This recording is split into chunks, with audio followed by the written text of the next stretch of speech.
ഈ മെറ്റീരിയൽ പിന്നിലൊരു കഥയാണ് കേട്ടോ. കാണാൻ നല്ല ഭംഗിയൊക്കെ ഉണ്ട്. കാരണം ഇത് വേറൊരു ചേച്ചിയുടെ കയ്യിൽ കൊടുത്തിട്ട് അവിടെ റെഡി ആവേണ്ട ഒരു കട്ട് ചെയ്ത് തന്ന മെറ്റീരിയലാണ് കേട്ടോ. എനിക്ക് സ്റ്റിച്ച് ചെയ്യാൻ മാത്രമേ പണിയുള്ളൂ. കട്ടിങ് എല്ലാം കഴിഞ്ഞതാണ്. അപ്പം ഞാനാണെങ്കിൽ ഇത് മറന്നുപോയി, പെട്ടെന്ന് തിരക്കിലടിച്ചു പോയി. നെക്ക് റൗണ്ട് നെക്കാണ് കൊടുത്തേക്കണത് ബാക്കിലും ഫ്രണ്ടിലും. പിന്നെ താഴ്ഭാഗം മടക്കടിച്ചു, സ്ലിറ്റ് അടിച്ചു. ഇതൊന്നും വീഡിയോ എടുത്തിട്ടില്ല കേട്ടോ.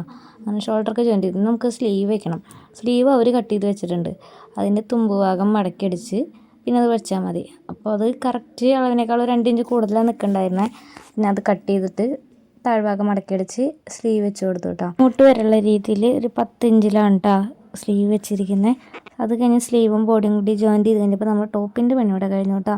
നല്ലൊരു കോട്ടൺ മെറ്റീരിയലാട്ടോ വരുന്നത്. നല്ല കളറാണ്. നെക്കിൻ്റെ അവിടെ വരുന്ന ആ പീസ് ഉണ്ടല്ലോ, അതാണ് നമുക്ക് ബോട്ടം ഷോളായിട്ട് വരുന്നത് കേട്ടോ. 2 സെറ്റായിട്ട് വരുമ്പോൾ ഭംഗിയുണ്ട്. അപ്പോൾ അതിൻ്റെ സ്റ്റിച്ചിങ് വീഡിയോ അടുത്തതായിട്ട് വരും കേട്ടോ. സ്ലിറ്റൊക്കെ 2 സൈഡ് ഞാൻ അടിച്ചു കൊടുത്തിട്ടുണ്ട്. പിന്നെ നെക്ക് തുന്നി കൊടുത്തിട്ടില്ല കേട്ടോ. അത് ഇങ്ങനത്തെ കുറച്ച് പണികളൊക്കെ ഉണ്ട്.